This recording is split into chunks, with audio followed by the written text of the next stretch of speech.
ಸ್ವಪ್ನ ಮಂಟಪ ಸಿನಿಮಾದ ಹಾಡುಗಳ ಬಿಡುಗಡೆ ಸಮಾರಂಭಕ್ಕೆ ನಿಮ್ಮನ್ನೆಲ್ಲ ನಾನು ಹೃತ್ಪೂರ್ವಕವಾಗಿ ಸ್ವಾಗತಿಸ್ತೇನೆ. ಈ ಹಾಡುಗಳ ಬಿಡುಗಡೆಗೆ ಬಂದಿರುವಂತಹ ಕರ್ನಾಟಕ ಸರ್ಕಾರದ ಮಾನ್ಯ ಸಚಿವರಾದಂತಹ ಎಚ್ ಕೆ ಪಾಟೀಲ್ ಅವರೇ, ಪ್ರಸಿದ್ಧ ಚಲನಚಿತ್ರ ಸಂಗೀತ ನಿರ್ದೇಶಕರಾದಂತಹ ರವಿ ಗುರುಕಿರಣ್ ಅವರೇ, ನಿರ್ಮಾಪಕರಾದ ಎ ಬಾಬು ಅವರೇ, ಅವರ ಶ್ರೀಮತಿ ಸಹ ನಿರ್ಮಾಪಕಿ ಕವಿತಾ ಅವರೇ, ಇಲ್ಲಿ ನೆರೆದಿರುವ ಎಲ್ಲ ಮಾಧ್ಯಮದ ಮಿತ್ರರೇ, ಸ್ನೇಹಿತರೆ, ಸ್ವಪ್ನ ಮಂಟಪ ನನ್ನ ಕಾದಂಬರಿಯನ್ನ ಆಧರಿಸಿದ ಒಂದು ಚಿತ್ರ. ಇದು 25 ವರ್ಷಗಳ ಹಿಂದೆ ಸುಧಾ ವಾರಪತ್ರಿಕೆಯಲ್ಲಿ ಧಾರಾವಾಹಿಯಾಗಿ ಪ್ರಕಟವಾದಂತಹ ಕಾದಂಬರಿ ಇದು. ಇದರ ವಿಶೇಷ ಏನು ಅಂದರೆ, ನಮ್ಮ ಚಾರಿತ್ರಿಕ ಸ್ಮಾರಕಗಳನ್ನು ನಾವು ಸಂರಕ್ಷಣೆ ಮಾಡ್ಕೋಬೇಕು, ಅದಕ್ಕೆ ಒಂದು ಮಹತ್ವ ಇದೆ, ನಮ್ಮ ಪರಂಪರೆಗೆ ಒಂದು ಮಹತ್ವ ಇದೆ ಎನ್ನುವ ಆಶಯವನ್ನು ಅಭಿವ್ಯಕ್ತಿಸುವಂತಹ ಕಾದಂಬರಿಯನ್ನು ಆಧರಿಸಿದ ಅದೇ ಮಾದರಿಯ ಚಲನಚಿತ್ರ ಇದು. ಇಲ್ಲಿ ಒಬ್ಬ ನಾಯಕ ಚರಿತ್ರೆಯ ಬಗ್ಗೆ ಆಸಕ್ತಿ ಇರ್ತಕ್ಕಂಥವನು, ನಾಯಕಿ ಸಮಾಜ ವಿಜ್ಞಾನದ ಬಗ್ಗೆ ಆಸಕ್ತಿ ಇರ್ತಕ್ಕಂಥವನು. ಸೊ ಇತಿಹಾಸ ಮತ್ತು ಸಾಮಾಜಿಕ ಪ್ರಜ್ಞೆ, ಚಾರಿತ್ರಿಕ ಮತ್ತು ಸಾಮಾಜಿಕ ಪ್ರಜ್ಞೆ ಎರಡೂ ಸೇರಿ ಒಟ್ಟಾರೆ ಒಂದು ಆಶಯ ಏನಂತಂದ್ರೆ, ನಾವು ಸಮಾಜಮುಖಿಯಾಗಿರಬೇಕು, ಇತಿಹಾಸ ಪ್ರಜ್ಞೆ ಇರಬೇಕು, ನಮ್ಮ ಚಾರಿತ್ರಿಕ ಸ್ಮಾರಕಗಳನ್ನು ರಕ್ಷಣೆ ಮಾಡಬೇಕು ಅನ್ನುವಂತಹ ಆದರ್ಶವನ್ನ, ಆಶಯವನ್ನ ಈ ಸಿನಿಮಾ ಪ್ರಕಟಿಸುತ್ತೆ. ಮುಖ್ಯವಾಗಿ ಇಲ್ಲಿ ಒಬ್ಬ ರಾಜನ ಕಥೆ ಬರುತ್ತೆ ಹಿನ್ನೆಲೆಯಲ್ಲಿ. ವಾಸ್ತವವಾಗಿ ಈ ಕಾಲದ ನಾಯಕ ನಾಯಕಿ ಇಲ್ಲಿರೋದು ಈ ಕಾಲದ ಪಾತ್ರಗಳು, ಆದರೆ ಫ್ಲಾಶ್ ಬ್ಯಾಕ್ ಅಲ್ಲಿ ರಾಜನ ಕಥೆ ಬರುತ್ತೆ. ಒಂದು ಸ್ವಪ್ನ ಮಂಟಪ ಅನ್ನೋ ಒಂದು ಮಂಟಪ, ಆ ಮಂಟಪವನ್ನು ಪ್ರವೇಶ ಮಾಡಿದರೆ ಸಾಕು, ಕನಸುಗಳನ್ನು ಕಾಣತಕ್ಕಂತಹ ಒಂದು ವಾತಾವರಣವನ್ನ, ಮಾನಸಿಕವಾದಂತಹ ವಲಯವನ್ನ ಸೃಷ್ಟಿ ಮಾಡತಕ್ಕಂಥ ಒಂದು ಸ್ವಪ್ನ ಮಂಟಪ. ಹಾಗಾಗಿ ಅದಕ್ಕೆ ಸ್ವಪ್ನ ಮಂಟಪ ಅಂತ ಜನ ಕರೀತಾ ಇರ್ತಾರೆ. ಅದನ್ನ ನಾಶ ಮಾಡಿ ಅಲ್ಲಿ ಇನ್ನೇನೋ ಮಾಡಬೇಕು ಅಂತ ಹೇಳಿ ಕೆಲವು ಬಂಡವಾಳಗಾರರು ಪ್ರಯತ್ನ ಮಾಡಿದಾಗ ಈ ಚಿತ್ರದ ನಾಯಕ ಮತ್ತು ನಾಯಕಿ ಇಬ್ರು ಜನಗಳಲ್ಲಿ ಜಾಗೃತಿಯನ್ನ ಉಂಟು ಮಾಡಿ, ಚಾರಿತ್ರಿಕ ಸ್ಮಾರಕಗಳನ್ನ ನಾಶ ಮಾಡಬಾರದು, ಅದನ್ನ ರಕ್ಷಿಸಬೇಕು ಅಂತ ರಕ್ಷಿಸಿ ಅದನ್ನ ಸರ್ಕಾರದ ವಶಕ್ಕೆ ಕೊಡ್ತಾರೆ. ಇದು ಈ ಚಿತ್ರದ ಒಂದು ಎಳೆ. ಇದು ಇಲ್ಲಿ ಬರೋ ರಾಜ ಆಗಲಿ ರಾಣಿ ಆಗಲಿ ಇವ್ಯಾರು ಈಗಾಗಲೇ ನಡೆದಿರುವಂತಹ ಇತಿಹಾಸದಲ್ಲಿ ದಾಖಲಾಗಿರುವಂಥವರಲ್ಲ. ಇದೊಂದು ಕಾಲ್ಪನಿಕವಾದದ್ದು. ಅಂದ್ರೆ ಕಥೆ, ರಾಜನ ಕಥೆ ಕಾಲ್ಪನಿಕವಾದದ್ದು, ಆದರೆ ಅದರ ಆಶಯ ವಾಸ್ತವಿಕವಾದದ್ದು. ಹಾಗಾಗಿ ನಾನು ಈ ಕಥೆಯ ಒಟ್ಟು ಸ್ವರೂಪವನ್ನ ಕಾಲ್ಪನಿಕ ವಾಸ್ತವಿಕತೆಯ ಮೇಲೆ ಕಟ್ಟಿದ ಸಿನಿಮಾ ಅಂತ ಕರೆಯೋಕೆ ಇಷ್ಟಪಡ್ತೇನೆ. ಒಂದು ರೀತಿಯ ರಿಯಲಿಸಮ್ ಇದೆ, ಇಮ್ಯಾಜಿನರಿನೂ ಇದೆ ಇದು. ಹಾಗಾಗಿ ಕಾಲ್ಪನಿಕ ವಾಸ್ತವಿಕತೆಯ ಮೇಲೆ ಕಟ್ಟಿದ ಕಥಾ ಹಂದರವನ್ನ ಆಧರಿಸಿರುವಂತ ಈ ಸಿನಿಮಾಕ್ಕೆ ಹಾಡುಗಳ ಬಿಡುಗಡೆಗೆ ಯಾರನ್ನ ಕರಿಬೇಕು ಅಂತ ಅಂದಾಗ ನನ್ನ ಮನಸ್ಸಿನಲ್ಲಿ ಬಂದದ್ದು ಎಚ್ ಕೆ ಪಾಟೀಲ್ ಅವರು. ಅದಕ್ಕೆ ಕಾರಣ ಇದೆ. ಎಚ್ ಕೆ ಪಾಟೀಲ್ ಅವರು ತಮ್ಮ ಗದಗ ಜಿಲ್ಲೆ ಇರ್ಬೋದು, ಬೇರೆ ಬೇರೆ ಕಡೆ ಇರ್ಬೋದು, ಕರ್ನಾಟಕದ ಪರಂಪರೆಯನ್ನ ಪ್ರತಿನಿಧಿಸುವ ಚಾರಿತ್ರಿಕ ಸ್ಮಾರಕಗಳನ್ನ ರಕ್ಷಣೆ ಮಾಡಬೇಕು ಅಂತ ಹೇಳಿ ಅದಕ್ಕಾಗಿ ಸಾಕಷ್ಟು ರಚನಾತ್ಮಕವಾದಂತಹ ಕೆಲಸಗಳನ್ನ ಮಾಡ್ತಾ ಇದ್ದಾರೆ. ಉದಾಹರಣೆಗೆ ಲಕ್ಕುಂಡಿ ಬಗ್ಗೆ ಅವರು ಮಾಡ್ತಿರುವಂತಹ ಕೆಲಸ ಇದೆಯಲ್ಲ, ಅದೊಂದು ಅಸಾಧಾರಣವಾದ ಮತ್ತು ಅಮೋಘವಾದಂತಹ ಕೆಲಸ. ನಾನು ಇದನ್ನು ಕರೆದು ಕಥೆ ಹೇಳಿದಾಗ ತಕ್ಷಣ ಎಚ್ ಕೆ ಪಾಟೀಲ್ ಅವರು ಹೇಳಿದರು, ಇದು ನನ್ನ ಹೃದಯಕ್ಕೆ ಹತ್ತಿರವಾದ ವಿಷಯ ಅಂತ ಹೇಳಿದರು. ಅದರಿಂದ ಹೃದಯಕ್ಕೆ ಹತ್ತಿರವಾದಂತಹ ವಿಷಯ ಅಂತ ಏನು ಎಚ್ ಕೆ ಪಾಟೀಲ್ ಅವರು ಹೇಳಿದರು, ಆ ಹೃದಯಕ್ಕೆ ಹತ್ತಿರವಾದಂತಹ ವಿಷಯದ ಬಗೆಗೆ ಅವ್ರಿಗಿರುವಂತಹ ಕಾಳಜಿ ಮತ್ತು ಕಳಕಳಿ ಇದೆಯಲ್ಲ, ಅದು ಬಹಳ ದೊಡ್ಡದು. ಮತ್ತು ಇದು ಒಂದು ವಿಷಯ. ಆದರೆ ಇನ್ನೊಂದು, ಕರ್ನಾಟಕದಲ್ಲಿ ಕಾಣಬರ್ತಾ ಇರುವಂತ ಅಥವಾ ದೇಶದಲ್ಲಿ ಕಾಣ್ತಾ ಇರ್ತಕ್ಕಂತಹ ಕೆಲವೇ ಸಜ್ಜನ ರಾಜಕಾರಣಿಗಳಲ್ಲಿ ಎಚ್ ಕೆ ಪಾಟೀಲ್ ಅವರು ಒಬ್ರು. ನೋಡಿ, ನೀವು ಹಾಗೆ ಹೇಳಿದ ಕೂಡ ಚಪ್ಪಾಳೆ ತಟ್ಟಿರ. ಅದರ ಅರ್ಥ ಏನಂದ್ರೆ ಸಜ್ಜನ ರಾಜಕಾರಣಿಗಳ ಸಂಖ್ಯೆ ಕಡಿಮೆ ಅಂತ ಅದರ ಅರ್ಥ. ಅಂದ್ರೆ ಸಜ್ಜನ ರಾಜಕಾರಣಿಗಳು ಅಸಭ್ಯತೆ, ಸಜ್ಜನತೆ ಮತ್ತು ಅವರ ನುಡಿ ನೈತಿಕತೆ ಇದೆಯಲ್ಲ, ಅದು ವಿಶೇಷವಾದದ್ದು. ಯಾಕೆಂದ್ರೆ ಇವತ್ತಿನ ಸಂದರ್ಭದಲ್ಲಿ ಯಾರು ಏನು ಮಾತಾಡ್ತಾರೆ ಅಂತ ಗೊತ್ತಾಗೋದಿಲ್ಲ. ಹಾಗಾಗಿ ಕನ್ನಡ ಭಾಷೆಯ ಸೊಗಸನ್ನ ಸುಲಿದ ಬಾಳೆ ಹಣ್ಣಿನಂದದೆ ಅಂತ ಮಹಾಲಿಂಗರಂಗ ಅನ್ನೋ ಕವಿ ಹೇಳಿದುಂಟು ನಮ್ಮಲ್ಲಿ ಮಧ್ಯಕಾಲೀನ ಕನ್ನಡ ಸಾಹಿತ್ಯ ಸಂದರ್ಭದಲ್ಲಿ. ಆದರೆ ಸುಲಿದ ಬಾಳೆ ಹಣ್ಣಿನಂದದಿ ಇರುವ ಕನ್ನಡವನ್ನೂ ಪ್ರಶ್ನೆಗೊಳಿಸ್ತಕ್ಕಂಥ ಭಾಷೆಯನ್ನು ಬಳಸ್ತಿರುವಂತ ಈ ಕಾಲದಲ್ಲಿ ತನ್ನ ಮನಸ್ಸನ್ನ ಮತ್ತು ನಾಲಿಗೆಯನ್ನ ಬಹಳ ಸೊಗಸಾದ ರೀತಿಯಲ್ಲಿ ಸಜ್ಜನಿಕೆಯಿಂದ ಸಭ್ಯತೆಯಿಂದ ಬಳಸ್ತಕ್ಕಂಥ ಅಪರೂಪದ ಒಬ್ಬ ರಾಜಕಾರಣಿ ಅನ್ನೋದು ಅವರನ್ನು ನಾವು ಆಹ್ವಾನಿಸೋದಕ್ಕಿರುವಂತ ಇನ್ನೊಂದು ಕಾರಣ.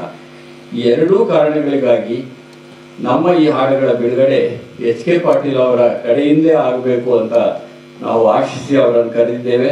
ಅವರು ಒಪ್ಕೊಂಡು ಬಂದರು. ಇನ್ನೊಂದು ಇಲ್ಲಿ ಸ್ಪಷ್ಟಪಡಿಸ್ಬೇಕು, ಅವರು ತಡವಾಗಿ ಬಂದಿಲ್ಲ. ಅವರು 6 ಗಂಟೆಗೆ ಬರ್ತೀನಿ ಅಂತ ಹೇಳಿದ್ರು, 6 ಗಂಟೆಗೆ ಹಾಕೊಳ್ಳಿ ಅಂತ ಹೇಳಿದರು. ನಾನು 5:15 ಅಂತ ಆಹ್ವಾನ ಪತ್ರಿಕೆಯಲ್ಲಿ ಹಾಕೋದಕ್ಕೆ ಕಾರಣ ಅಂದ್ರೆ ನಮ್ಮಲ್ಲಿ ಅನೇಕರು 6 ಗಂಟೆಗೆ ಬರ್ತಾರೆ ಅಂತ. ಹಾಗಾಗಿ ಸಚಿವರು ಬರೋ ವೇಳೆಗೆ ನಾವೆಲ್ಲ ಸೇರಿರೋಣ. ಇದೊಂದು ರೀತಿ ಬಹಳ ಔಪಚಾರಿಕವಾದಂತಹ ಒಂದು ಸಭೆ ಅಲ್ಲ, ಒಂದು ಅನೌಪಚಾರಿಕವಾದ ಆತ್ಮೀಯರು ಮತ್ತು ಮಾಧ್ಯಮರು ಸೇರಿರುವಂತ ಸಭೆ. ಸಮಯಕ್ಕೆ ಸರಿಯಾಗಿ ಬಂದಿರುವ ಸಚಿವರೂ ಹೌದು ಅನ್ನೋದು ಬಹಳ ಹೆಮ್ಮೆಯ ಸಂಗತಿ. ಅವರನ್ನ ನಮ್ಮ ಮಲೈ ಮಹದೇಶ್ವರ ಎಂಟರ್ಪ್ರೈಸಸ್ ಅನ್ನುವಂತ ಸಂಸ್ಥೆಯ ಪರವಾಗಿ, ನಿರ್ಮಾಪಕರು, ತಂತ್ರಜ್ಞರು, ಕಲಾವಿದರ ಪರವಾಗಿ ಹೃತ್ಪೂರ್ವಕವಾಗಿ ಒಂದು ಪುಷ್ಪಗುಚ್ಛವನ್ನು ಕೊಟ್ಟು ಸ್ವಾಗತಿಸೋದಕ್ಕೆ ಇಷ್ಟಪಡ್ತೇನೆ.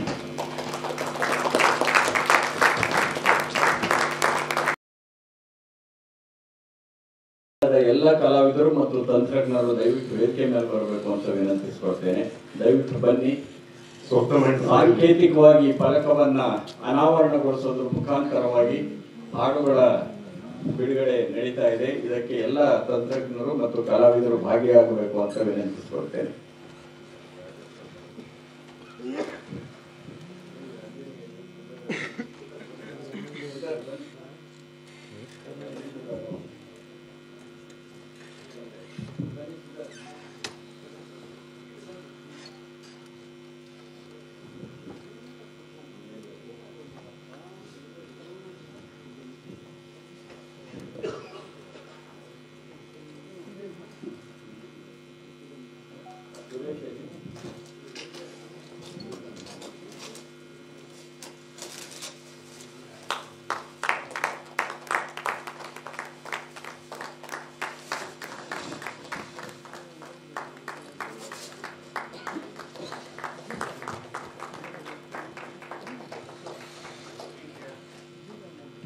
ಕರತಾಡನವನ್ನು ನಾವು ಬಳಸ್ತಾ ಇದ್ದೀವಿ ಇಂಥ ಬಿಡುಗಡೆ ಸಮಾರಂಭದಲ್ಲಿ. ನೀವು ಜೋರಾದ ಕರತಾಡನವನ್ನು.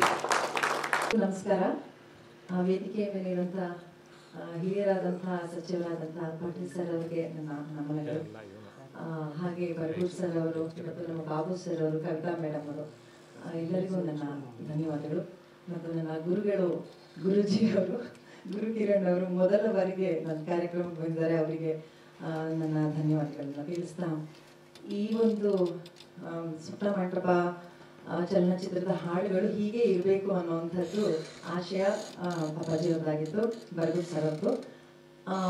ಆ ಸಂದರ್ಭಕ್ಕೆ ಸರಿಯಾದಂತಹ ಹಾಡುಗಳ ಆಯ್ಕೆಯನ್ನ ಅವ್ರು ಮೊದಲೇ ಮಾಡ್ಕೊಂಡಿದ್ರು ಮತ್ತು ಎಲ್ಲ ಹಾಡುಗಳನ್ನ ಮೊದಲೇ ಅವರು ಬರೆದು ರೆಡಿ ಮಾಡಿಟ್ಟಿದ್ರು. ಸೊ ಅರ್ಧ ಕೆಲಸ ನಮಗೆ ಅಲ್ಲೇ ಕಡಿಮೆ ಆಗೋಗುತ್ತೆ. ಅವ್ರು ಬರೆದಂಥ ಸಾಹಿತ್ಯಕ್ಕೆ ಸಂಗೀತವನ್ನ ಮಾಡುವಂತಹ ಒಂದು ದೊಡ್ಡ ಜವಾಬ್ದಾರಿಯನ್ನು ನನಗೆ ಕೊಟ್ಟಿದ್ರು. ಹಾಗೂ ಇದು ಅವರ ನಿರ್ದೇಶನದ, ನನಗೆ ಕೊಟ್ಟಂತ ಸಂಗೀತ ನಿರ್ದೇಶನದ 7ನೇ ಚಿತ್ರ. ಸೊ ಅದನ್ನ ತುಂಬಾ ಖುಷಿಯಿಂದ ಹೇಳೋದಕ್ಕೆ ಇಷ್ಟಪಡ್ತೀನಿ. ಮತ್ತೆ ಇದರಲ್ಲಿ ಹಾಡುವಂತ ಸಿಂಗರ್ಸ್ ಏನಿದ್ದಾರೆ, ಹೇಮಂತ್ ಅವರು, ನಿಮ್ಮೆಲ್ಲರಿಗೂ ಗೊತ್ತಿರುವಂತಹ ಅದ್ಭುತವಾದಂತಹ ಸಿಂಗರ್ ಹೇಮಂತ್ ಅವರು ಒಂದು ಹಾಡನ್ನ ಹಾಡಿದ್ದಾರೆ. ಮತ್ತೆ ಅವ್ರ ಜೊತೆಯಲ್ಲಿ ಅಮೂಲ್ಯ ಮೈಸೂರು ಸರಿಗಮಪದಲ್ಲಿ ತುಂಬಾ ಚೆನ್ನಾಗಿ ಹಾಡಿ ಎಲ್ಲರ ಪ್ರಶಂಸೆಯನ್ನ ಗಳಿಸ್ಕೊಂಡಿದ್ರು. ಅವ್ರು ಪ್ರಥಮ ಬಾರಿಗೆ ಈ ಹಾಡನ್ನ ಸಿನಿಮಾದಲ್ಲಿ ಹಾಡಿದ್ದಾರೆ. ಮತ್ತೆ ಮೋಹನ್ ಅವರು, ಮೋಹನ್ ಅವರು ಇದ್ದಾರೆ, ದಯವಿಟ್ಟು ನಿಂತ್ಕೊಳ್ಳಿ. ಮೋಹನ್ ಅವರು ಹಾಡಿರೋದು ಕೊನೆಯ ಹಾಡು ಬನ್ನಿರಿ ಬನ್ನಿರಿ ಹಾಡನ್ನ, ಒಂದು ಹೋರಾಟದ ಮಂಡಲದ ಗೀತೆಯನ್ನ ಹಾಡಿರುವಂತಹ ಅದ್ಭುತವಾದಂತಹ ಸಿಂಗರ್, ಫೋಕ್ ಸಿಂಗರ್ ಅವರು, ಅವ್ರು ಹಾಡಿದ್ದಾರೆ. ಮತ್ತೆ ಒಂದು ಹಾಡನ್ನ ನಾನು ಹಾಡಿದ್ದೀನಿ, ಇನ್ನೊಂದು ಬಿಟ್ ಸಾಂಗ್ ನೋಡಿದ್ರಿ, ಅದು ನಾನೇ ಹಾಡಿರೋದು. ಮತ್ತೆ ವಿಶೇಷವಾದಂಥದ್ದು ಏನು ಅಂದ್ರೆ, ವಿಜಯ ರಾಘವೇಂದ್ರ ಸರ್ ಅವರು ಹಾಡಿದ್ದು ಮೊದಲ ಹಾಡು, ಕನ್ನಡದ ಹಾಡನ್ನ ಹಾಡಿರೋದು ಈ ಚಿತ್ರದ ನಾಯಕ ನಟರು. ಅವ್ರು ಆಲ್ರೆಡಿ ಹಾಡಿ ಪ್ರೂವ್ ಮಾಡಿದ್ದಾರೆ, ತುಂಬಾ ಅದ್ಭುತವಾದಂತಹ ಸಿಂಗರ್ ಅಂತ. ಈ ಒಂದು ಹಾಡನ್ನ ಅವರೇ ಹಾಡಬೇಕು ಅನ್ನೋದು ಕೂಡ ಅಪ್ಪಾಜಿ ಅವರು ಹೇಳಿ ಅವ್ರು ತುಂಬ ಚೆನ್ನಾಗಿ ಹಾಡ್ತಾರೆ, ಅವ್ರ ಹತ್ರ ಹಾಡ್ಸೋಣ ಅಂತ. ಅದನ್ನ ತುಂಬ ಚೆನ್ನಾಗಿ ಹಾಡಿದ್ದಾರೆ. ಅವರ ಅನುಪಸ್ಥಿತಿಯಲ್ಲಿ ಅವರಿಗೆ ಮತ್ತು ನಮ್ಮ ಎಲ್ಲ ಗಾಯಕರಿಗೆ ಧನ್ಯವಾದಗಳನ್ನ ತಿಳಿಸೋದಕ್ಕೆ ಇಷ್ಟಪಡ್ತೀನಿ. ಆ್ಯಂಡ್ ಒಂದು ಸ್ಪೆಷಲ್ ನೋಟ್ ಮಾಡೋದಾದರೆ, ಇಲ್ಲಿ ಇಡೀ ತಂಡ ಬರ್ಗೂರು ಅಪ್ಪಾಜಿ ಅವರ ಜೊತೆಯಲ್ಲಿ ಯಾರ ಕೆಲಸ ಮಾಡಿದ್ದಾರೆ ಎಲ್ಲರೂ ಒಂದು ತಂಡವಾಗಿ ಕೆಲಸ ಮಾಡಿ ಎಲ್ಲದರಲ್ಲೂ ನಮ್ಗೆ ಸಪೋರ್ಟನ್ನು ಮಾಡ್ತಾನೆ ಬಂದಿದ್ದಾರೆ. ಅವರೆಲ್ಲರಿಗೂ ಧನ್ಯವಾದಗಳು. ಮತ್ತು ಇವತ್ತಿನ ವಿಶೇಷ ಏನು ಅಂದರೆ, ವೇದಿಕೆಯಲ್ಲಿ ನಾನು ಒಬ್ಬ ಸಿಂಗರ್ ಆಗಿ ಸಿನಿ ಪ್ಲೇಬ್ಯಾಕ್ ಸಿಂಗರ್ ಆಗೋ ಕಾರಣ ಗುರುಕಿರಣ್ ಅವರು ನಾನು ಫಸ್ಟ್ ಚಾನ್ಸ್ ಕೊಟ್ಟಿದ್ದು ಅವರೇ, ನಿನಗಾಗಿ ಚಿತ್ರದ ಮುಖಾಂತರ. ಅದಾದ್ಮೇಲೆ ಬಹಳಷ್ಟು ಹಿಟ್ ಸಾಂಗ್ಸ್ನ ನಾನು ಅವ್ರಿಗೆ ಹಾಡಿದ್ದೀನಿ. ಹಾಗಾಗಿ ಇದೇ ಫಸ್ಟ್ ಟೈಮ್ ಅವರು ನಾನು ಕಂಪೋಸ್ ಮಾಡಿರೋಂಥ ಹಾಡನ್ನ ಕೇಳಿರೋದು, ನೋಡಿರೋದು.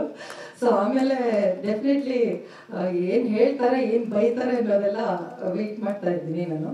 ಅದಾದ ನಂತರ ಬರ್ಗೂರ್ ಸರ್ ಅವರು, ನಾನು ಗಾಯಕಿಯಾಗಿದ್ದೆ, ನನ್ನ ಸಂಗೀತ ನಿರ್ದೇಶಕಿ ಮಾಡಿದ್ದು ಬರ್ಗೂರ್ ಅಪ್ಪಾಜಿ ಅವರು. ಸೊ ನನ್ನ ಗುರೂಜಿ ಅಪ್ಪಾಜಿ ಇಬ್ಬರು ಜೊತೆಯಲ್ಲಿ ಒಂದೇ ವೇದಿಕೆಯಲ್ಲಿದ್ದಾರೆ. ಇಂಥ ಒಂದು ವಿಶೇಷ ಸಂದರ್ಭದಲ್ಲಿ ಚಿತ್ರದ ನನ್ನ ಕಂಪೋಸ್ ಮಾಡಿರುವಂಥ ಹಾಡುಗಳು ಬಿಡುಗಡೆ ನನಗೆ ತುಂಬ ಖುಷಿಯಾಗಿದೆ. Thank you once again. Thank you.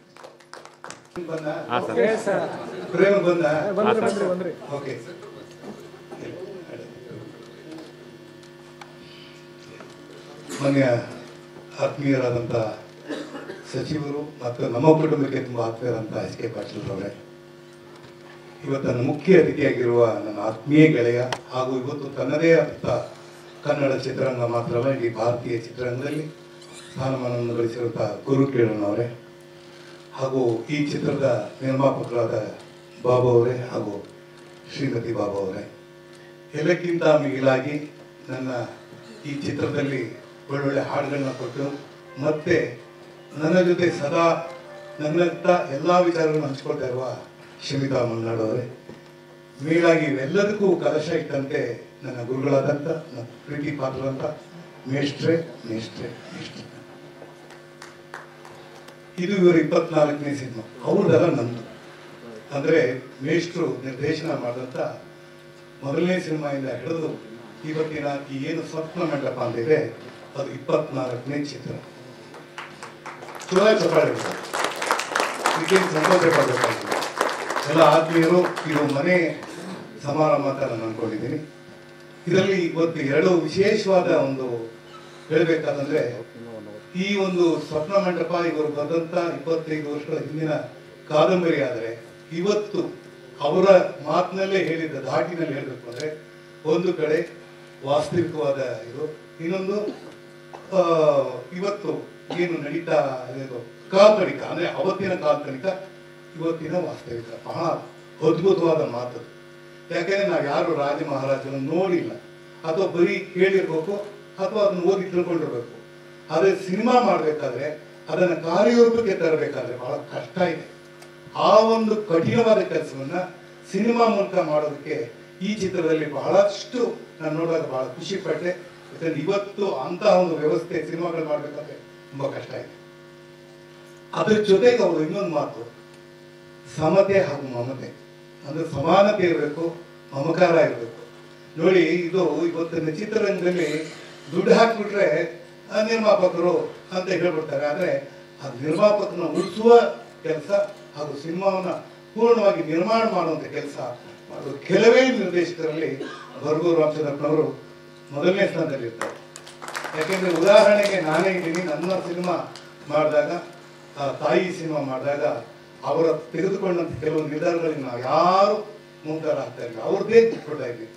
ಅವ್ರಿಗೆ ಬಿಟ್ರೆ ಸಿನಿಮಾ ಉತ್ತಮವಾಗಿ ಬರುತ್ತೆ ಅನ್ನೋದಕ್ಕೆ ಈ ಸ್ವಪ್ನ ಮಂಟಪ ಒಂದು ಕಾರಣ. ನನ್ನ ಸಿನಿಮಾ ಗೆಲ್ತಾರ ರಾಷ್ಟ್ರ ಪ್ರಶಸ್ತಿ, ರಾಜ್ಯ ಪ್ರಶಸ್ತಿ ಖಂಡಿತ ಈ ಸಿನಿಮಾಗೂ ನಿರೀಕ್ಷೆ ಮಾಡ್ತೀವಿ ಸರ್. ಅದನ್ನ ಮತ್ತೆ ಹೇಳಬೇಕು ಅಂತಂದ್ರೆ, ಇವತ್ತು ನನಗೆ ಒಂದು ಕಾರ್ಯ, ಒಂದು ಕೆಲಸ ಮಾಡಬೇಕಾದ್ರೆ ಅಚ್ಚುಕಟ್ಟಿರ್ಬೇಕು. ಅನೇಕ ನಾವು ಈ ವಿಡಿಯೋ ಆಡಿಯೋ ರಿಲೀಸ್ ಅಂತ ಹೋದಾಗ ಆ ವೇದಿಕೆಯಲ್ಲಿ ಯಾರು ಇರ್ತಾರೆ, ಯಾರು ಮಾತಾಡ್ತಾರೆ, ಹೆಂಗಂಗ್ ಓಡಾಡ್ತಾರೆ, ಉದ್ದಕ್ಕೂ ಕಿರ್ಚ್ತಾ ಇರ್ತಾರೆ, ಕೂಗ್ತಾ ಇರ್ತಾರೆ. ಬಹುಶಃ ಅದನ್ನು ಇಷ್ಟಪಡುವಂತ ಜನಗಳು ಇರ್ತಾರೆ. ಆದ್ರೆ ಒಂದು ಕಾರ್ಯಕ್ರಮ ಅಂತ ನಿರೂಪಣೆ ಮಾಡ್ಬೇಕಾದ್ರೆ ಇವತ್ತು ಏನು ಅಚ್ಚುಕಟ್ಟಾಗಿ ನಾವು ಕೂತ್ಕೊಂಡು ನೋಡ್ತಾ ಇದ್ವಿ, ಇದು ಹಿಂದೆ ನಾವು ರಾಜ್ಕುಮಾರ್ ಕಾಲದಲ್ಲಿ ನೋಡಿದಂತ ಒಂದು ಭಾವನೆ ನನ್ನ ಮನಸ್ಸಲ್ಲಿ ಬರ್ತಾ ಇದೆ.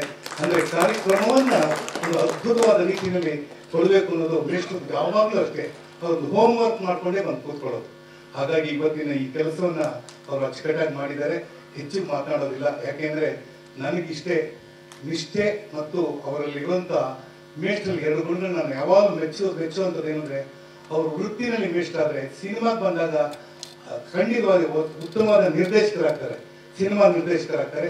ಬಹುಶಃ ನಾನು ಇದನ್ನ ನೋಡಿದ್ದು ಒಂದು ಸತ್ಯಜಿತ್ ರೇ ಅವರ ಟೀಮ್ ಅಲ್ಲಿ ಅವರದೇ ಕಲಾವಿದರು ಇರ್ತಾರೆ. ನೆಕ್ಸ್ಟ್ ಶಾಂಬೇನಗಲ್ ಅವರಲ್ಲೂ ಅದೇ ತರ ಇರುತ್ತೆ.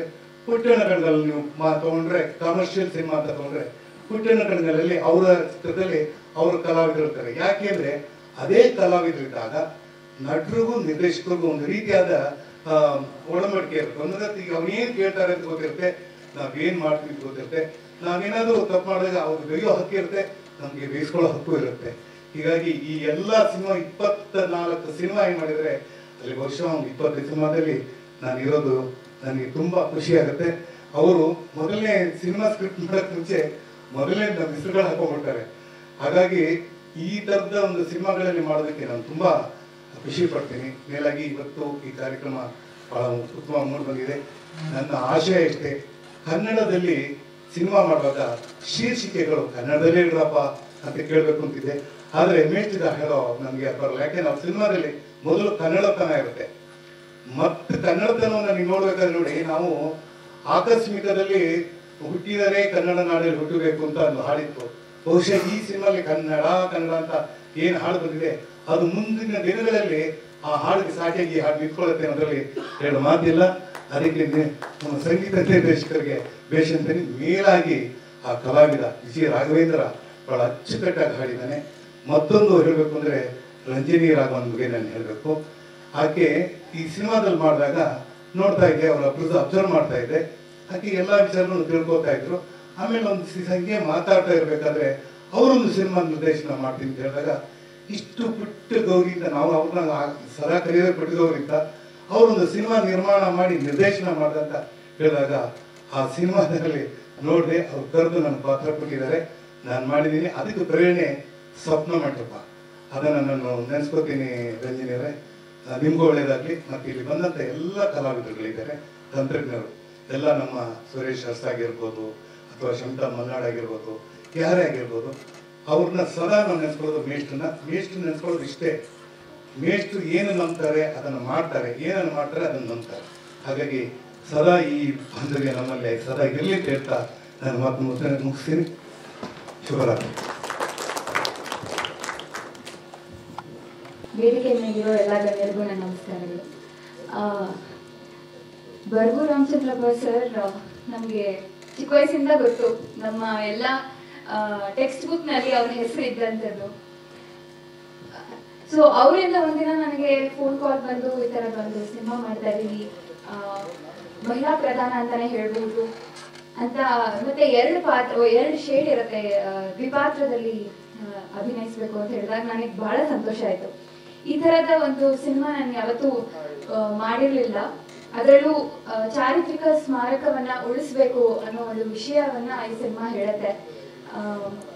ಇಷ್ಟು ಒಳ್ಳೆ ಕಥಾಹಂದ್ರ, ಮತ್ತೆ ಅದರ ಜೊತೆಗೆ ಈ ಮಹಿಳಾ ಪಾತ್ರಗಳಲ್ಲಿ ನಾವು ಅವಳ ಏನ್ ಹೇಳ್ತಾರೆ ಇನ್ನರ್ ತುಮುಲಗಳು, ಈ ಒಂದು ಲೇಯರಿಂಗ್ ಆಫ್ ದ ಕ್ಯಾರೆಕ್ಟರ್ಸ್ ನಾವು ಹೆಣ್ಮಕ್ಳ ಪಾತ್ರಗಳಲ್ಲಿ ಸಿನಿಮಾದಲ್ಲಿ ನೋಡೋಕ್ ತುಂಬಾ ಕಮ್ಮಿ. ಆದ್ರೆ ಇಲ್ಲಿ 2 ಪಾತ್ರಗಳಲ್ಲಿ ಸಾಕಷ್ಟು ವಿಷಯಗಳನ್ನ ಮೇಷ್ಟ್ರು ತಂದಿದ್ದಾರೆ. ಸೊ ಈ ಪಾತ್ರ ನಾನು ಮಾಡೋದಕ್ಕೆ ನಂಗೆ ಬಹಳ ಸಂತೋಷ ಆಯ್ತು. ಒಂದು ಟೀಚರ್ ಪಾತ್ರ ಮಾಡಿದ್ದೀನಿ ನಾನು, ಮಂಜುಳಾ ಮೇಡಮ್ ಅಂತ. ಇನ್ನೊಂದು ಪಾತ್ರ ನೀವು ನೋಡಿದ್ರಿ ಈಗ ಹಾಡಿನಲ್ಲಿ, ಒಂದು ರಾಣಿ ಪಾತ್ರದಲ್ಲಿ ನಾನು ಕಾಣಿಸ್ಕೊಳ್ತಾ ಇದ್ದೀನಿ. 2 ಪಾತ್ರ ಮಾಡೋದು ತುಂಬಾ ಚಾಲೆಂಜಿಂಗ್ ಅನಿಸ್ತು. ಮತ್ತೆ ಮುಖ್ಯವಾಗಿ ಎಲ್ಲರೂ ಹೇಳ್ತಾ ಇದ್ದಂಗೆ ಇದು ಒಂದು ಖಂಡಿತವಾಗಿ ವಿಭಿನ್ನವಾದ ಚಿತ್ರತಂಡ. ಇಲ್ಲಿ ನಾವು ಸಿನಿಮಾ ಮಾಡ್ತಾ ಇದ್ವಿ ಅನ್ನೋದಕ್ಕಿಂತ ಹೆಚ್ಚಾಗಿ ಒಂದು ರಂಗಭೂಮಿನಲ್ಲಿರುವಂತಹ ಶಿಸ್ತನ್ನ ನಾವು ಕಾಣ್ಬೋದು, ಆ ಸಮಾನತೆನ ನಾವು ಕಾಣ್ಬೋದು. ಇವರು ತಂತ್ರಜ್ಞರು, ಇವರು ಕಲಾವಿದರು, ಅಥವಾ ಇವ್ರು ಹೆಚ್ಚು ಇವ್ರು ಕಡಿಮೆ ಅನ್ನೋ ಯಾವುದೇ ಭಾವನೆ ಇಲ್ಲದೆ ಎಲ್ಲರೂ ಒಟ್ಟಿಗೆ ಒಂದೇ ತರ ಇತ್ತು ಕಲಿಸ್ತಾ ಬಂದಂತ ಸಿನಿಮಾ. ಅದು ಅವ್ರ ಎಜುಕೇಶನಲ್ ಬ್ಯಾಕ್ ಗ್ರೌಂಡ್ ಮತ್ತೆ ಅವರ ಸರ್ ಅವ್ರ ನಡವಳಿಕೆಯಲ್ಲಿ, ಅವ್ರ ನಡೆ ನುಡಿನಲ್ಲೇ ಇದೆ. ಥ್ಯಾಂಕ್ ಯು ಸರ್ ನನ್ನನ್ನು ಆಯ್ಕೆ ಮಾಡ್ಕೊಂಡಿದ್ದಕ್ಕೆ. ಮತ್ತು ಮಹಿಳಾ ಸಂಗೀತ ನಿರ್ದೇಶಕಿನ ಈ ಒಂದು ಸಿನಿಮಾದಲ್ಲಿದ್ದಾರೆ. ಸೊ ಥ್ಯಾಂಕ್ ಯು ಶಮಿತಾ ಅವರು, ತುಂಬಾ ಒಳ್ಳೆ ಹಾಡುಗಳನ್ನ ಕೊಟ್ಟಿದ್ದಾರೆ. ಮತ್ತೆ ವಿಜಯರಾಘವೇಂದ್ರ ಸರ್ ಜೊತೆ ನಾನು ಇದು 2ನೇ ಚಿತ್ರ ಮಾಡ್ತಿರೋದು. ಒಂದು ವೆಬ್ ಸೀರೀಸ್ ಮಾಡಿದ್ದೆ. ಖಂಡಿತ ಅವರು ನನ್ನ ಸ್ನೇಹಿತರ ತರ. ಬಹಳ ದುಃಖದ ದಿನಗಳಲ್ಲಿ ಅವರು ಮೋಸ್ಟ್ಲಿ ಅವರ ಜೀವನದ ಒಂದು ಅತಿ ಕಷ್ಟ ಕಾಲದ ನಂತರ ಸಿನಿಮಾ ಶೂಟಿಂಗಿಗೆ ಈಗಲೇ ಬಂದಿದ್ದು ಅಂತ ಹೇಳಿದ್ರು. ಆ ಒಂದು ಸಮಯದಲ್ಲಿ ಅವ್ರ ಚಿತ್ರೀಕರಣನ ಯಾವುದೇ ಮನ್ಸಲ್ಲಿ ಏನೇ ನೋವಿದ್ರು ಅದನ್ನ ಪಕ್ಕಕ್ಕಿಟ್ಟು ನನ್ನ ಜೊತೆಗೆಲ್ಲ ಆರಾಮಾಗಿದ್ದು ಅವರು ನನ್ನ ಕೆಲಸ ಮಾಡೋದ್ರಿಂದ ನನ್ನ ದುಃಖದಿಂದ ಹೊರಗಡೆ ಬರ್ತೀನಿ ಅಂತ ಹೇಳ್ತಾ ಇದ್ರು. ಆ ಒಂದು ಸಂದರ್ಭದಲ್ಲಿ ನಾವು ಇದನ್ನ ಶೂಟ್ ಮಾಡಿದ್ದು. ಒಳ್ಳೆ ಅನುಭವ ಮತ್ತೆ ಕಲಿಕೆಯನ್ನ ಕೊಟ್ಟಂತ ಚಿತ್ರ. ಆಮೇಲೆ ಥ್ಯಾಂಕ್ ಯು ಸುಂದರರಾಜ್ ಸರ್ ಮತ್ತೆ ಇಡೀ ತಂಡ ಬಹಳ ಪ್ರೀತಿಯಿಂದ ನೋಡ್ಕೊಂಡಿದ್ದಾರೆ. ಒಂದು ಸ್ಕೂಲಿಗೆ ಹೋಗಿ ಬಂದ ಅನುಭವ ಅಂತಾನೆ ಹೇಳ್ಬೋದು. ಏನಾದ್ರೂ ಹೆಸರು ಹೇಳೋದನ್ನು ಬಿಟ್ಟಿದ್ರೆ ನನಗೆ ನೆನಪಾಗ್ತಿಲ್ಲ. ಇಡೀ ತಂಡಕ್ಕೆ ಧನ್ಯವಾದಗಳು. ಈ ಚಿತ್ರದ ಭಾಗವಾಗಿರೋದಕ್ಕೆ ನಂಗೆ ಬಹಳ ಹೆಮ್ಮೆ ಇದೆ. ಜೈ ಹಿಂದ್, ಜೈ ಕರ್ನಾಟಕ. ಅನೇಕರು ನಮ್ಮ ಚಿತ್ರತಂಡದವರು ಇಲ್ಲಿದ್ದಾರೆ. ಹಾಗಾಗಿ ಅವ್ರನ್ನ ಒಂದ್ಸರಿ ನಾನು ಪರಿಚಯ ಮಾಡ್ಕೊಳ್ಳೋದಕ್ಕೆ ಇಷ್ಟಪಡ್ತೇನೆ. ನಮ್ಮ ಸಿನಿಮಾಗಳ ತಂತ್ರಜ್ಞರಾಗಿರುವಂತಹ ಸಂಕಲನಕಾರರಾದಂತಹ ಸುರೇಶ್ ಅರ್ಸ್ ಎಲ್ಲಿದ್ದಾರೆ? ಸುರೇಶ್ ಅರ್ಸ್ ಅವರು ಬಂದಿದ್ದ ಸುರೇಶ್ ಅರಸ್ ಇವಾಗ ಕಡೆ ನಿಂತ್ಕೊಂಡು ನನ್ನ ಮೊದಲನೇ ಸಿನಿಮಾದಿಂದ ಇಲ್ಲಿವರೆಗೆ ನಿರಂತರವಾಗಿ ನನ್ನ ಜೊತೆ ಕೆಲಸ ಮಾಡಿದವರು ಸುರೇಶ್ ಅರಸ್ ಅವರು. ರಾಷ್ಟ್ರ ಪ್ರಶಸ್ತಿ, ರಾಜ್ಯ ಪ್ರಶಸ್ತಿಯನ್ನು ಪಡೆದಿರುವಂಥವ್ರು. ನನ್ನ ಚಿತ್ರದ ಛಾಯಾಗ್ರಾಹಕರು ನಾಗರಾಜ್ ಅದ್ವಾನಿ. ಅವರ ಮೊದಲ ಛಾಯಾಗ್ರಹಣದ ಚಿತ್ರನೂ ನನ್ನದೇ. ಆ ಚಿತ್ರದಲ್ಲೇ ಮೊದಲ ಚಿತ್ರದಲ್ಲೇ ಅವರು ರಾಜ್ಯ ಪ್ರಶಸ್ತಿಯನ್ನ ಪಡ್ಕೊಂಡ್ರು. ಅವರು ನನ್ನ ಜೊತೆ ಕೆಲಸ ಮಾಡ್ತಿರುವಂತಹ ಸಹ ನಿರ್ದೇಶಕರು, ಸಹಾಯಕ ನಿರ್ದೇಶಕರಿದ್ದಾರೆ. ನಟರಾಜ್ ಶಿವು ಮೈಸೂರಲ್ಲಿ ರಾಜ್ಕುಮಾರ್ ಫಿಲಂ ಇನ್ಸ್ಟಿಟ್ಯೂಟ್ ಅಂತ ನಡೆಸ್ತಿದ್ದಾರೆ. ಆಮೇಲೆ ಪ್ರವೀಣ್. ಇವರಿಬ್ಬರು ವೃತ್ತಿಪರ ಸಹ ನಿರ್ದೇಶಕರಲ್ಲ. ಇವರಿಬ್ಬರು ನನ್ನ ಸಿನಿಮಾಗೆ ಮಾತ್ರ ಬರ್ತಾರೆ, ಆಮೇಲೆ ಅವರವ್ರ ಕೆಲಸಗಳಿಗೆ ಹೋಗ್ತಾರೆ. ಇನ್ನೊಬ್ರು ನನಗೆ ಸಹಾಯಕರು ನಮ್ಮ ಗೋಪಿ ಅಂತ, ಗೋಪಾಲಕೃಷ್ಣ ಅಂತ ಹೇಳಿ. ಶಮಿತಾ ಮಲ್ನಾಡ್ ಈಗಾಗಲೇ ಪರಿಚಯ ಆಗಿದ್ದಾರೆ. ಇನ್ನು ಕಲಾವಿದರಿದ್ದಾರೆ ನಮ್ಮಲ್ಲಿ. ಸುಂದರರಾಜ್ ಅವರ ಪರಿಚಯ ಗೊತ್ತು ನಿಮಗೆ, ರಂಜಿನಿ ರಾಘವನ್ ಗೊತ್ತು, ರಾಜಪ್ಪ ದಳವಾಯಿ ಅಂತ ಗೊತ್ತಿದ್ದೀನಿ, ಪ್ರೊಫೆಸರ್ ರಾಜಪ್ಪ ದಳವಾಯಿ ಅವರು. ಇನ್ನೊಬ್ರು ಪ್ರೊಫೆಸರ್ ಸುಂದರರಾಜ್ ಅರಸು ಅವರು, ಶಿವಲಿಂಗ್ ಪ್ರಸಾದ್ ಅವರು. ಅಷ್ಟೇ ಅಲ್ಲ, ಇನ್ನಾದರೂ ಮರೆತಿದ್ರೆ ಅವರೇ ನಿಂತ್ಕೊಂಡ್ಬಿಡ್ಬೋದು. ಮೇಷ್ಟ್ರಿ ಕೆಲಸ ಮಾಡ್ತೀನಿ. ಗಾಯಕರನ್ನು ಈಗಾಗಲೇ ಒಬ್ಬರು ಬಂದಿದ್ದಾರೆ, ಅವರ ಪರಿಚಯವನ್ನ ಈಗಾಗಲೇ ಮಾಡಿಕೊಟ್ಟಿದ್ದಾರೆ. ನಿಂತ್ಕೊಟ್ಟು ಇನ್ನೊಂದ್ಸರಿ. ಇವರು ನನ್ನ ಸಿನಿಮಾದಲ್ಲಿ ಹಾಡಿರೋದು ಅಷ್ಟೇ ಅಲ್ಲ, ವೇದ ಸಿನಿಮಾದಲ್ಲಿ ಬಹಳ ಪ್ರಸಿದ್ಧವಾದ ಒಂದು ಶಿವರಾಜ್ ಕುಮಾರ್ ಅವರ ಚಿತ್ರದಲ್ಲಿ ಇವರು ಹಾಡಿದ್ದಾರೆ. ಇಷ್ಟು ಜನ ತಂಡ ಇವತ್ತು ಇಲ್ಲಿ ಬಂದಿದೆ. ನನ್ನ ಅನೇಕ ಸ್ನೇಹಿತರು ಬಂದಿದ್ದಾರೆ. ಅವ್ರ ಪರಿಚಯ ಒಂದ್ಸರಿ ಮಾಡಿಕೊಡ್ಬೇಕಾಗಿತ್ತು, ಮಾಡಿದ್ದೇನೆ. 24 ಸಿನಿಮಾಗಳ ಬಗ್ಗೆ ಇರುತ್ತೆ. 22 ಸಿನಿಮಾದಲ್ಲಿ ಪ್ರಶಸ್ತಿ ಇದ್ರು. ಅದು ಸಿನಿಮಾಕ್ಕೆ ಬಂದಿರೋ ಪ್ರಶಸ್ತಿ ಅಲ್ಲ, ಅದನ್ನು ಸ್ಪಷ್ಟಪಡಿಸ್ತೇನೆ. ಯಾಕಂದ್ರೆ ಯಾವ್ದಾದ್ರು ಒಂದೊಂದು ವಿಭಾಗಗಳಿಗೆ ನನ್ನ ಸಿನಿಮಾಗಳಿಗೆ ಪ್ರಶಸ್ತಿ ಬಂದಿರೋದು ನಿಜ. ಸಿನಿಮಾಕ್ಕೆ ಅಂತ ಪ್ರಶಸ್ತಿ ಬಂದು ಆಗಲೇ 10-15 ವರ್ಷ ಆಗಿದೆ, ಬಂದಿಲ್ಲ. ಆದ್ರೆ ಸಿನಿಮಾದ ಯಾವ್ದಾದ್ರು ಒಂದು ವಿಭಾಗಕ್ಕೆ ಬರುತ್ತೆ. ನನಗೆ ಬರೋದಕ್ಕಿಂತ ವೈಯಕ್ತಿಕವಾಗಿ ಸಿನಿಮಾಕ್ಕೆ ಮತ್ತು ನನ್ನ ಜೊತೆ ಕೆಲಸ ಮಾಡಿರೋ ಪ್ರಶಸ್ತಿ ಬಂದಾಗಲೇ ಹೆಚ್ಚು ಸಂತೋಷ ಆಗುತ್ತೆ. ಹಾಗಾಗಿ ಈ ಸಿನಿಮಾದಲ್ಲೂ ಆ ಸಂತೋಷ ಬರಲಿ ಅಂತ ನಮ್ಮ ಸುಂದರರಾಜ್ ಹಾರೈಸಿದ್ದಾರೆ. ಅದು ನಿಜ ಆಗಲಿ ಅಂತ ಅಂದ್ಕೊಳ್ತಾ, ನಮ್ಮ ನಿರ್ಮಾಪಕರಿಗೂ ಒಳ್ಳೇದಾಗಲಿ ಅಂತ ಹೇಳ್ತಾ ಕಾರ್ಯಕ್ರಮದ ಮುಂದಿನ ಘಟ್ಟಕ್ಕೆ ಹೋಗೋಣ. ನಿಮ್ಗೆಲ್ಲರೂ ನಮ್ಗೆಲ್ರಿಗೂ ಈ ವಿನೀತ ಭಾವದ ಪರಿಚಯ ಇದೆ. ನಮ್ಮನ್ನೆಲ್ಲ ಪರಿಚಯ ಮಾಡಬೇಕು ಅನ್ನೋದೇನಿಲ್ಲ ಅಂತ ಮೇರು ಸದೃಶರು. ಆದ್ರೂ ಕೂಡ ಅವರ ದೊಡ್ಡತನ ನಮ್ಮನ್ನೆಲ್ಲರೂ ಪರಿಚಯ ಮಾಡಿಕೊಟ್ಟವರಿಗೆ ಸಾರಿಗೆ ಧನ್ಯವಾದಗಳನ್ನು ಅರ್ಪಿಸ್ತಾ ಇದ್ವಿ. ಸ್ನೇಹಿತರೆ, ಕಾರ್ಯಕ್ರಮವನ್ನ ಮುಂದುವರಿಸ್ತಾ ಪ್ರಸಾದ್ ವಿನಯ ಅಂದ್ರಲ್ಲ, ನಾವು ರಾಜ್ಕುಮಾರ್ ಪರಂಪರೆ ನಮಗೆ ಸಾರ್ಥಕ್ಕೆ ಮನೋಭಾವ ಮೂಡೋದು ಈ ತರದ ಒಂದು ಕ್ಷಣಗಳಲ್ಲಿ ಅಂತ ನಾನು ವ್ಯಕ್ತಪಡಿಸಲಿಕ್ಕೆ ಆಸೆಪಡ್ತೇನೆ. ಸ್ನೇಹಿತರೆ, ಈಗ ಸಮಾರಂಭದ ಮುಖ್ಯ ಘಟ್ಟಕ್ಕೆ ನಾವು ಬರ್ತಾ ಇದ್ದೀವಿ. ಈಗ ಬಹಳ ಕಾತರದಿಂದ ಕಾಯ್ತಾ ಇರ್ತಕ್ಕಂಥವ್ರು ಮೇಸು ತಿಳಿಸಿದಾಗೆ ಒಂದು ಒಳ್ಳೆ ಪದವನ್ನು ಉಪಯೋಗಿಸಿದ್ರು, ನುಡಿ ನೈತಿಕತೆ ಅಂತ ಹೇಳ್ಬಿಟ್ಟು.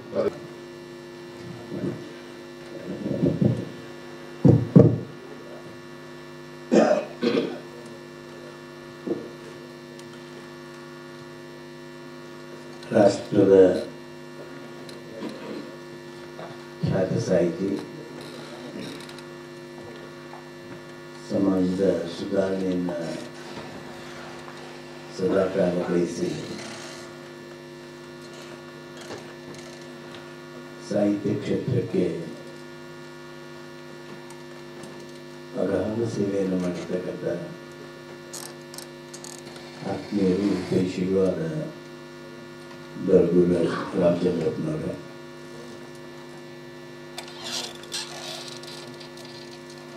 ಈ ಕಾರ್ಯಕ್ರಮದಲ್ಲಿ ಮುಖ್ಯ ಅತಿಥಿಗಳು ಖ್ಯಾತ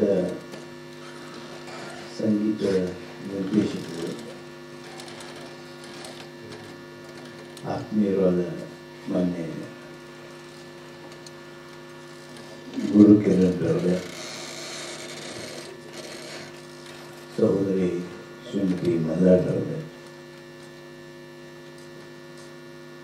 ಈ ಚಲನಚಿತ್ರದ ನಿರ್ಮಾಪಕರಾಗಿರ್ತಕ್ಕಂಥ ಗೆಳೆಯರಾದ ಬಾಬು ಅವರೇ, ಅವರ ಧರ್ಮಪತ್ನಿ ಶ್ರೀಮತಿ ಕೋತಾ ಅವರೇ, ಬಂದಿರತಕ್ಕಂಥ ಎಲ್ಲ ಗಣ್ಯಮಾನ್ಯರೇ, ಈ ಚಲನಚಿತ್ರದ ನಿರ್ಮಾಣಕ್ಕೆ ಕಾರಣರಾಗಿರ್ತಕ್ಕಂಥ ಎಲ್ಲ ನೈಪುಣ್ಯವನ್ನು ಹೊಂದಿರತಕ್ಕಂಥ ಕ್ಷೇತ್ರದ ಹಿರಿಯ ಸಾಧಕರಿಗೆ, ಗೆಳೆಯರು, ಇವೆಲ್ಲ ನಮಗೆ ಹೊಸ ಅನುಭವಗಳು.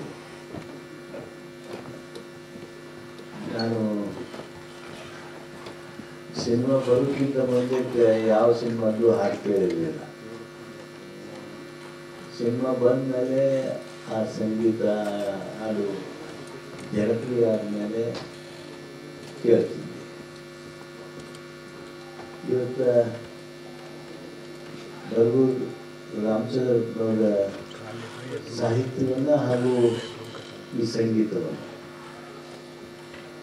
ಎರಡೂ ಸ್ವಪ್ನ ಮಂಟಪ ಸಿನಿಮಾ ಬರೋಕ್ಕಿಂತ ಮೊದಲು ಕೇಳುವ ಈ ಸದಾವಕಾಶ ನಮ್ಮದಾಯಿತು. ಆ ಕಾರಣಕ್ಕಾಗಿ ನಾನು ಬರಗೂರವ್ರಿಗೆ ನಾನು ವಿಶೇಷ ಕೃತಜ್ಞತೆ. ಈ 3 ಹಾಡಿನೊಳಗಡೆ ನಾವು ಸಿನಿಮಾ ಏನಿರ್ಬೋದು ಅಂತ ಅಂದಾಜು ಮಾಡ್ಬೋದು. ಬಹುಶಃ ಪ್ರೊಫೆಸರ್ ಬರಗೂರವ್ರಿಗೆ ಏನು ನಮ್ಮ ಇತಿಹಾಸ, ಸಂಸ್ಕೃತಿ, ಪರಂಪರೆ, ನಮ್ಮ ಥರ ಶ್ರೇಷ್ಠತೆ ಬಗ್ಗೆ ಆ ವಿಶೇಷವಾಗಿರ್ತಕ್ಕಂಥ ಕಳಕಳಿ ಇದೆ. ಆ ಕಳಕಳಿ, ಕಾಳಜಿ, ಕಟ್ಟಲಾತಿ ಇವತ್ತು ಅವರ ಸಾಹಿತ್ಯದ ಮೂಲಕ ನಮ್ಮೆಲ್ಲರಿಗೆ ಜಾಗೃತ ಮಾಡುವಂತೆ ಅಭಿವ್ಯಕ್ತಿಗೊಳಿಸಿದೆ ಹಾಗೆ ಅಂತ ಹೇಳಿ ನಾನು ಭಾವಿಸಿದ್ದೆ. ಅವರು ನಮಗೆ ಫೋನ್ನಲ್ಲಿ ಮಾತನಾಡಿದಾಗ ಕೆಲವು ನಿಮಿಷ, 2-3 ನಿಮಿಷ ಒಂದು ಈ ಏನು ಸ್ವಪ್ನ ಮಂಟಪ ಏನಿರ್ಬೋದು ಅನ್ನೋದನ್ನ ನನಗೆ ಹೇಳಿದರು. ಅವಾಗ ನನಗೆ ಭಾರಿ ಖುಷಿ ಅನಿಸ್ತು. ಯಾಕಂದ್ರೆ ತಾನೇ ಲಕ್ಕುಂಡಿ ಪ್ರಯೋಗವನ್ನು ಮಾಡಿ, ಲಕ್ಕುಂಡಿ ನಮ್ಮ ದೊಡ್ಡ ಯಜ್ಞ, ಪ್ರಾಚ್ಯಾವಶೇಷಗಳ ಅನ್ವೇಷಣೆಯ ಯಜ್ಞವನ್ನು ಮುಗಿಸಿ ಬೆಂಗಳೂರಿಗೆ ಬಂದಿದ್ದಾರೆ. ಇವರು ಕಥೆ ಹೇಳೋ ಮುಂದೆ ಆಮೇಲೆ ಇವತ್ತು ನಾನು ಈ ಹಾಡುಗಳನ್ನು ಕೇಳುವಾಗ ನನಗೆ ಈ ಚಿತ್ರ ಎಷ್ಟು ನೋಡ್ತಿದ್ದೋ ಅಷ್ಟು ನಾನು ಲಕ್ಕುಂಡಿ ನೋಡ್ತಿದ್ದೆ. ನಾನು ನಿಮ್ಮೆಲ್ಲರಿಗೂ ಆಶ್ಚರ್ಯ ಆಗ್ಬೋದು. ಲಕ್ಕುಂಡಿ ಒಳಗೆ ಪ್ರೊಫೆಸರ್ 101 ಗುಡಿಗಳು, 101 ಬಾವಿಗಳು, ಇತಿಹಾಸ ಪ್ರಸಿದ್ಧವಾದದ್ದು ಅದೆಲ್ಲ. ಒಂದೊಂದು ಗುಡಿ ಅಂದ್ರೇನು, ಒಂದೊಂದು ಗುರಿ ಒಂದೊಂದು ಪ್ರವಾಸಿ ತಾಣ ಆಗಬೇಕು. ಆ ರೀತಿಯ ಶಿಲ್ಪಕಲೆ ತನ್ನದೇ ಆಗಿರ್ತಕ್ಕಂಥ ಇತಿಹಾಸವನ್ನು ಹೇಳುವ ಆ ಒಂದು ನಕ್ಷೆ, ಅವರ ಪ್ರಯತ್ನ, ಅವೆಲ್ಲ ನಿಮ್ಮೆಲ್ಲರಿಗೆ ಆಶ್ಚರ್ಯ ಆಗ್ಬೋದು, ನೋವಾಗುತ್ತೆ. ನಾವು ಮೊನ್ನೆ ಏನು ಪ್ರಾಚ್ಯಾವಶೇಷಗಳ ಅನ್ವೇಷಣೆ ಮಾಡಿದ್ವಿ, ಆ ಸಂದರ್ಭದೊಳಗೆ ನಮಗೆ 1200 ಪ್ರಾಚ್ಯಾವಶೇಷಗಳನ್ನು ನಾವು ಹುಡ್ಕೊಳ್ಳಿಕ್ಕೆ ಸಾಧ್ಯ ಆಯ್ತು. ಜನ ತಂದು ಎಂತೆಂಥ ಸುಂದರವಾಗಿರ್ತಕ್ಕಂಥ ಕಲಾಕೃತಿಗಳನ್ನು ಎಲ್ಲಿಂದ ತಗೊಂಡು ಬಂದ್ರು ಅಂತೀರಿ ನೀವು? ಬನ್ನಿ ಕೆಳಗಿನಿಂದ ತಗೊಂಡು ಬಂದ್ರು, ತಿಪ್ಪೆಯಿಂದ ತಗೊಂಡು ಬಂದ್ರು. ಅವರ ಮನೆ ಕಟ್ಟೆಯನ್ನ ತೆಗೆದು ಕೆಳಗೈದೊಂದು ನಾವು ಡಬ್ಬ ಹಾಕಿವಿ ಅಂತೇಳಿ ಆ ಕಲ್ಲನ್ನು ಹೊರಳಿಸಿ ಅದನ್ನ ತಂದು ಅಲ್ಲಿ ನಮಗೆ ದೊರೆತಂತ ಸುಮಾರು 10 ಕಂಬಗಳು. ಬಹುಶಃ ನಾವೇನು ಗುಡಿ ಕಟ್ಟಿಸ್ತೀವಿ, ನಾವೇನು ಮಾಡ್ತೀವಿ ಅಂದ್ರೆ ಅಂಥ ಶಿಲ್ಪಕಲೆಯನ್ನು ಮಾಡಿಸೋದಕ್ಕೆ ಸಾಧ್ಯ ಆಗೋದಿಲ್ಲ. ಅಂಥ ಒಂದು ಐತಿಹಾಸಿಕ ಸ್ಥಳ, ನಮ್ಮ ಪರಂಪರೆಯನ್ನು ತಿಳಿಸುವಂಥ ಸ್ಥಳ, ಆ ಊರ ಜನರಿಗೆ ಅಭಿಮಾನ ಹುಟ್ಟಿಸ್ಬೇಕು. ಬಹುಶಃ ಈ ಸ್ವಪ್ನ ಮಂಟಪದ ಮೂಲಕ ಬರಗೂರವರು ನಮ್ಮ ಜನರಲ್ಲಿ ನಮ್ಮ ಇತಿಹಾಸದ ಬಗ್ಗೆ, ನಮ್ಮ ಪರಂಪರೆ ಬಗ್ಗೆ, ನಮ್ಮ ಸಂಸ್ಕೃತಿ ಬಗ್ಗೆ, ನಮ್ಮ ಹಿಂದಿನ ರಾಜರ ಸಾಧನೆಗಳ ಬಗ್ಗೆ ಒಂದು ರೀತಿ ಅಭಿಮಾನ ಕುದುರಿಸೋದಕ್ಕೆ ಅವರು ಈ ಒಂದು ಪ್ರಯತ್ನವನ್ನು ಮಾಡ್ತಾ ಇದ್ದಾರೆ ಅಂತೇಳಿ ಭಾವಿಸ್ತಿದ್ದೇನೆ.